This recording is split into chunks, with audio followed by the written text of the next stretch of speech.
société commercialise une marque qui s'appelle Sweet Dance. On est une marque qui est dédiée pour la femme et on fait aussi une ligne pour les ados filles de 10 à 16 ans.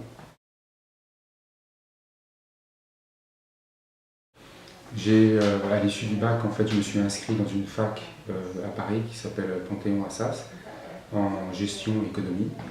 Donc j'ai obtenu une maîtrise et après, par équivalence, je suis passé à Sup de Rouen pour faire un master spécialisé en marketing.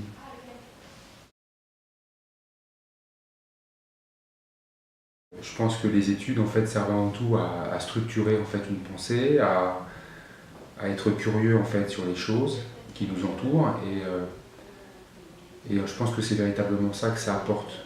Peu importe au fait aujourd'hui avec un peu de recul, je me dis que peu importe le sujet qu'on étudie, ce qui est intéressant c'est d'étudier le sujet avec intérêt, curiosité et c'est finalement ça dont on se sert plus tard.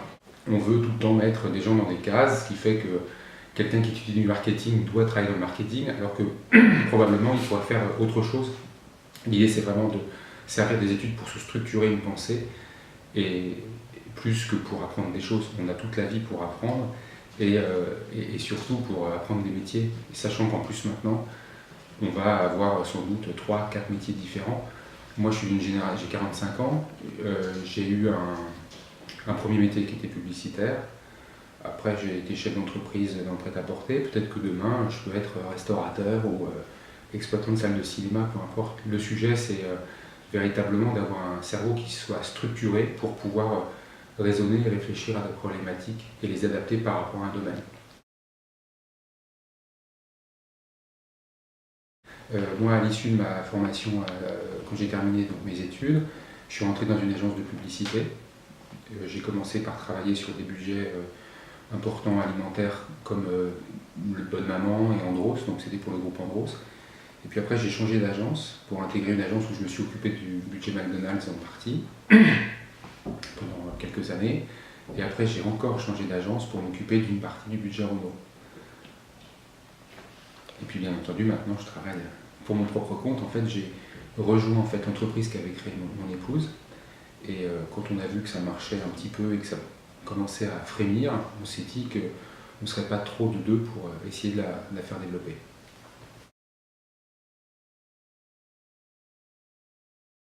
Alors en fait, nous donc, on fait du prêt-à-porter pour femmes, plutôt jeunes entre guillemets, c'est-à-dire 25-45 ans. Donc nécessairement on est amené à recruter surtout une population bien sûr féminine, mais plutôt jeune. Donc la moyenne d'âge chez nous est de l'ordre d'une trentaine d'années à peu près. Voilà, et avec un niveau d'éducation qui va du bac plus 2 au bac plus 5.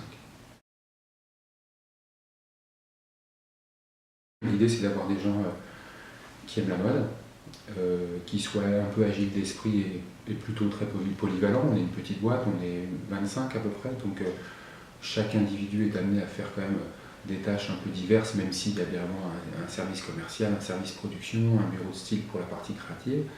Mais véritablement, ce que les gens apprécient surtout quand ils viennent dans des boîtes comme les nôtres, c'est de voir un peu tout et d'avoir une vision un peu à 360 degrés de l'entreprise et pas être confiné dans un département, dans un coin d'un immeuble.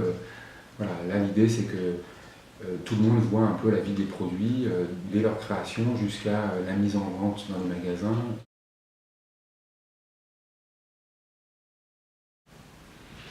Ça c'est une vaste question. Je pense qu'en fait on ne se dit pas qu'on est entrepreneur. On a soit une idée, soit une envie, on essaye de la mettre en œuvre, mais je pense qu'au moment où on le fait, on ne se dit pas qu'on est entrepreneur. Quand à l'époque, il y a une vingtaine d'années, on a créé cette société avec mon épouse, bien que j'en fasse pas partie à l'époque, puisque j'avais un travail de salarié à côté par nécessité, on ne s'est pas dit on est en train de faire un acte fondateur d'entrepreneuriat. On ne raisonne pas comme ça, simplement en fait, on a un projet, on lance, on le met sur les rails, ça fonctionne, et on devient entrepreneur, mais on n'y pense pas du tout. Vous voyez ce que je veux dire? C'est que après, je ne suis même pas certain que ce soit un état d'esprit. Il y a des gens qui peuvent devenir entrepreneurs par nécessité, d'autres par hasard, et voilà, d'autres par goût et une immense envie, c'est certain. Mais moi, je ne me réveille pas le matin en me disant que je suis entrepreneur. C'est mon job, je suis là. Voilà.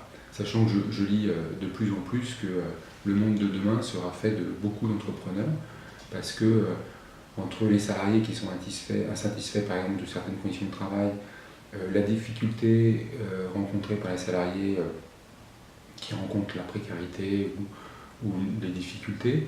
Aujourd'hui, je pense que, je sais pas, on a encore annoncé hier qu'il y avait 40 000 chômeurs de plus sur le mois d'octobre.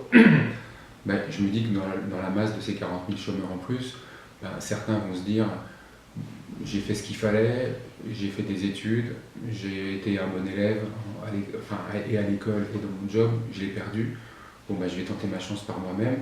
Et c'est pour ça que des démarches type auto-entrepreneuriat, ce genre de choses, ben, finalement, c'est pas mal. Donc je pense que demain sera encore plus truffé d'entrepreneurs, mais pas forcément des entrepreneurs qui font des jobs et qui créent des empires, mais être auto-entrepreneur, ça peut être une traductrice qui est freelance et qui juste a géré un portefeuille de clients pour qui elle rend des services et elle se fait payer sur honoraire.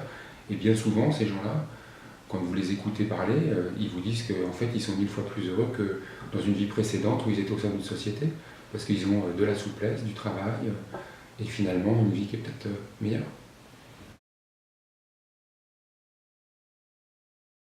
Moi, j'ai eu la chance d'avoir accès à l'éducation, parce que je suis né dans une famille où c'était légitime, normal et puis financièrement possible. Et au cours de ma vie professionnelle, moi j'ai rencontré des gens qui n'ont pas eu accès à ça, et qui aujourd'hui ont des fonctions parfaitement sympathiques et professionnellement stables et performantes. Et tous m'ont dit la même chose, ils m'ont dit, tu vois, aujourd'hui on peut considérer que j'ai réussi, enfin pas moi mais ces personnes-là.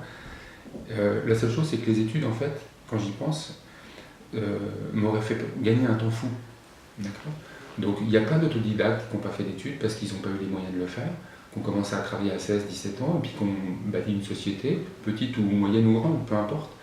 Mais ceux que j'ai rencontrés en tous les cas m'ont tous dit la même chose, c'est que malgré tout, les études apportent en fait cette structure et, et participent à l'agilité en fait pour réfléchir au sujet. Et je pense que s'il y a un message à faire passer pour justement ces jeunes qui se posent la question effectivement de savoir ce qu'il faut faire, ben moi je pense que les études ça apporte ça. C'est-à-dire ça apporte un bagage qui n'est pas du tout aujourd'hui maintenant considéré comme le sésame absolu pour réussir, mais en tous les cas ça peut permettre de faire gagner du temps. Voilà. Et l'autre sujet aussi, je pense pour la France, c'est un sujet qui concerne l'apprentissage. Trop longtemps, même encore aujourd'hui, on fait arriver des centaines de milliers de jeunes jusqu'au baccalauréat, mais en fait après on les balance dans la nature avec des formations qui ne sont pas toutes au niveau. Si on avait le courage de réformer un peu ce système et d'aiguiller intelligemment des jeunes après la troisième vers des métiers à forte valeur ajoutée et en leur démontrant que l'apprentissage c'est pas une sous-formation mais nécessairement quelque chose qui peut correspondre aux individus, bah, ça irait bien que les études c'est pas que des études supérieures, c'est aussi d'être bien aiguillé dans un métier qu'on peut aimer, sur lequel on va être formé moitié entreprise, moitié à l'école.